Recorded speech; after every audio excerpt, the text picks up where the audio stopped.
আমরা বলে থাকি ইয়্যাকা না'বুদু ওয়া ইয়্যাকা নাস্তাঈন। ইয়্যাকা না'বুদু, হে আমার রব, আমরা কেবল তোমারই গোলামি করি। ওয়া ইয়্যাকা নাস্তাঈন, এবং তোমার কাছেই সাহায্য প্রার্থনা চাই। আমরা গোলামি করব কার বলেন তো? আল্লাহ রাব্বুল আলামিনের গোলামি করব, আল্লাহ রাব্বুল আলামিনের ইবাদত করব, আল্লাহ রাব্বুল আলামিনের দাসত্ব করব। আল্লাহ রাব্বুল আলামিনের ব্যতীত যদি কোনো ব্যক্তি অন্য কারোর গোলামি করে, কোন মাবুদের গোলামি করে, কোন পীর বাবার গোলামি করে, কোন ভণ্ড বাবার যদি গোলামি করে, সে সরাসরি আল্লাহ রাব্বুল আলামিনের সাথে কি করলো? শিরক করলো। অতএব গোলাম আমরা আল্লাহ রাব্বুল আলামিনের গোলাম, আর আমাদেরকে আল্লাহ রাব্বুল আলামিনের গোলামি করতে হবে। ইয়্যাকা না'বুদু ওয়া ইয়্যাকা নাস্তাঈন। ইয়্যাকা না'বুদু, আমরা কেবলমাত্র শুধুমাত্র শুধুমাত্র তোমারই গোলামি করি। আল্লাহ রাব্বুল আলামিন বলছেন, এবার তুমি তোমার পরিচয় দাও। আল্লাহ রাব্বুল আলামিন বলছেন যে বান্দা, তুমি তো আমার এত প্রশংসা করলে, এত গুণকীর্তন করলে, বান্দা তুমি আলহামদুলিল্লাহ বলে আমার প্রশংসা বর্ণনা করলে, আর রহমান বলে আমার গুণকীর্তন বর্ণনা করলে, আর রহিম বলে আমার গুণকীর্তন বর্ণনা করলে, মালিক বলে আমার মর্যাদা বর্ণনা করলে। এখন বান্দা তুমি বলে দাও, তোমার সাথে আমার সম্পর্কটা কি, তোমার সাথে আমার পরিচয়টা কি? এখন আমরা বলে থাকি, কি বলে থাকি? ইয়্যাকা না'বুদু ওয়া ইয়্যাকা নাস্তাঈন। হে আমার রব, আমরা কেবল তোমারই গোলামি করে থাকি এবং তোমার কাছেই সাহায্য প্রার্থনা চাই। তোমার সাথে আমার পরিচয়, আমার সাথে তোমার পরিচয় একটা জায়গায়, সেই জায়গাটা হলো আমাদের রব, আমাদের মনিব হচ্ছেন তুমি আল্লাহ। আমাদের রবকে আল্লাহ, আর আমরা হচ্ছে আমাদের রবের গোলাম। এটাই হচ্ছে আমাদের পরিচয়। ইয়্যাকা না'বুদু ওয়া ইয়্যাকা নাস্তাঈন, আমরা কেবল তোমারই গোলামি করি এবং তোমার কাছেই সাহায্য প্রার্থনা চাই। এখানে একটা শব্দ লক্ষণীয় বিষয়, তোমারই এবং তোমার কাছেই, শেষে দেখবেন রস্যই শব্দ রয়েছে, আছে না? বলেন, রস্যই শব্দ বলে এটাকে। আরবিতে এটাকে বলা হয় অ্যাডভান্স, অর্থাৎ অগ্রাধিকার, সামনে এগিয়ে নিয়ে যাওয়া, যেটাকে আরবিতে বলা হয় হাসর, অর্থাৎ একমাত্র করে দেওয়া, সীমাবদ্ধ করে দেওয়া। কেবলমাত্র শুধুমাত্র গোলামি করতে হবে কার? আল্লাহ রাব্বুল আলামিনের গোলামি করতে হবে। ই এবং ওর মধ্যে অনেক পার্থক্য রয়েছে। ই হচ্ছে আমরা, আমরা কি? ই মানে তোমারই গোলামি করি এবং তোমার কাছেই সাহায্য প্রার্থনা চাই। যদি ও বলা হতো তোমার ও গোলামি করি, এবং ও বললে তখন কয়জন আসতো বলেন তো? দুইজন আসতো, মানে আল্লাহ আছে, সাথে আর একজন আছে। কিন্তু যখন ই বলা হবে যে তোমারই গোলামি করি, তোমার কাছেই সাহায্য প্রার্থনা চাই, তখন সীমাবদ্ধ করে দেওয়া হলো, একজন করে দেওয়া হলো। ই এবং ওর মধ্যে অনেক পার্থক্য রয়েছে। এখানেই রয়েছে তাওহীদ এবং কুফরির মধ্যে পার্থক্য। ই হচ্ছে তাওহীদ আর ও হচ্ছে কি? কুফর। এবার বিষয়টা আপনাদের সামনে আমি ক্লিয়ার করে দিচ্ছি। মক্কার লোকেরা মক্কার লোকেরা আল্লাহরও ইবাদত করত, আবার মূর্তিরও পূজা করত। কার পূজা করত? মূর্তিরও পূজা করত। মক্কার লোকেরা 360টি দেবদেবীর পূজা করত, আবার আল্লাহরও ইবাদত করত। মক্কার লোকেরা লাত, উজ্জা, মানতের পূজা করত, আবার আল্লাহরও ইবাদত করত। মানে মক্কার লোকেরা কি?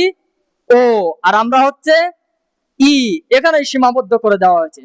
অতএব যদি কোন মুসলিম নামধারী ব্যক্তি মুসলিম বলে দাবি করে, মসজিদে এসে বলে ইয়াকা না'বুদু ওয়া ইয়াকা নাস্তাঈন। আল্লাহ গো, আমরা কেবল তোমারই ইবাদত করি এবং তোমার কাছে সাহায্য প্রার্থনা চাই।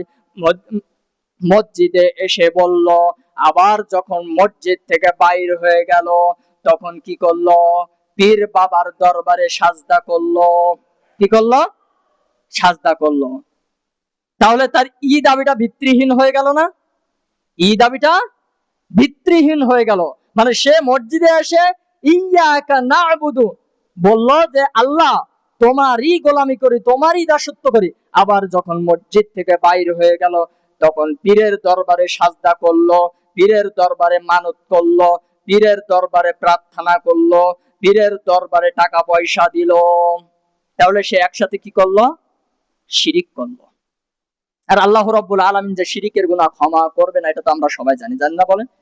শিরিকের গুনাহ আল্লাহ রাব্বুল আলামিন তওবা ব্যতীত ক্ষমা করবেন না। মক্কার লোকেরা আর আমরা হচ্ছে কোন মুসলিম নামধারী ব্যক্তি যদি আল্লাহর ইবাদত করে, মসজিদে এসে আল্লাহর গোলামি করে, যদি বলে ইয়াকা না'বুদু ওয়া ইয়াকা নাস্তাঈন, আবার মাজারে গিয়ে সাজদা করে, সে আল্লাহর সাথে বাটপারি করলো। কার সাথে বাটপারি করলো? আল্লাহর সাথে বাটপারি করলো।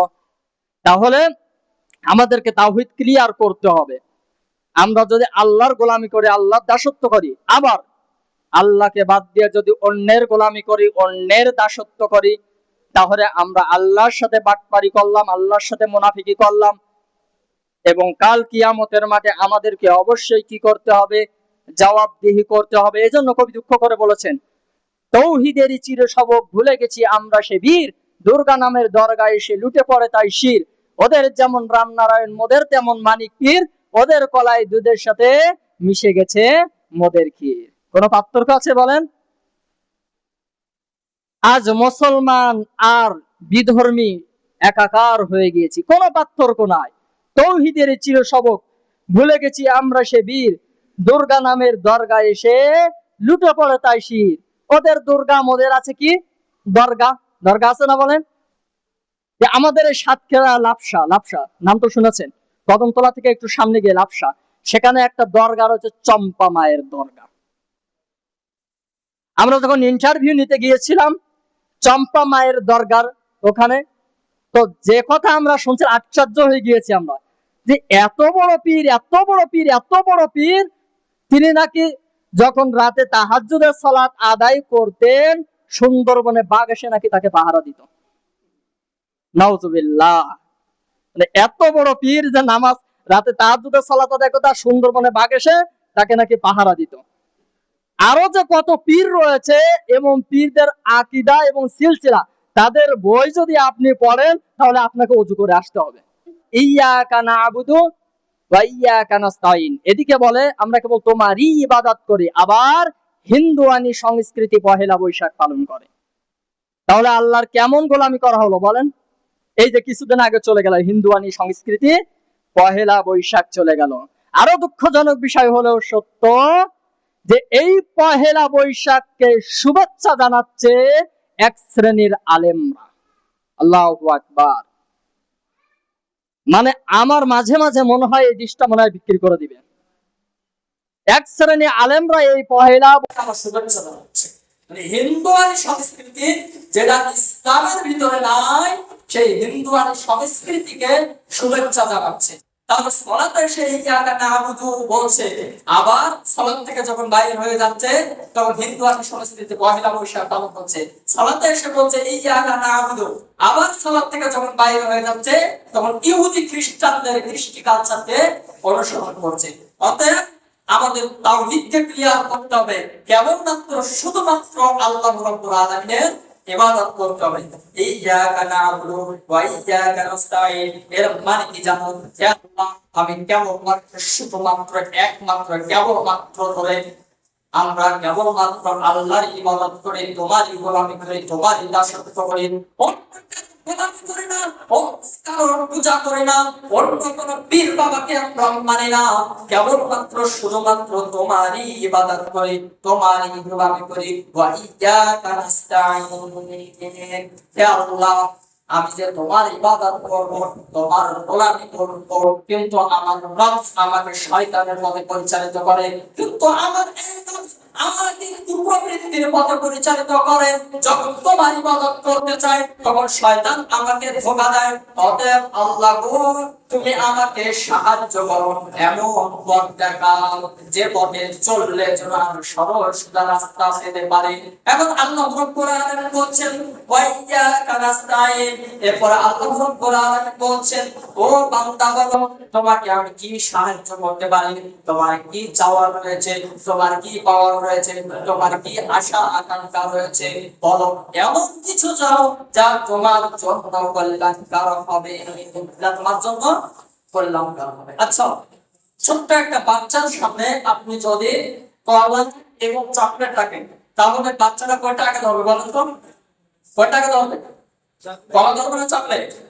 চকলেটটা কিন্তু আগে ধরবে, কারণ ওর কাছে ওই চকলেটটা কিন্তু প্রিয়, কিন্তু ও জানে না যে এই চকলেট খেলে তাদের ক্ষতি হবে। তার মানে ওই বাচ্চার কাছে চকলেটটা প্রিয়, কিন্তু ওই জিনিসটা ওর জন্য ক্ষতিকর। এই জন্য আল্লাহ রাব্বুল আলামিন বলছেন, ও বান্দা, তুমি এমন কিছু চাও যা তোমার জন্য ক্ষতি না হয়, তোমার জন্য উপকার হয়।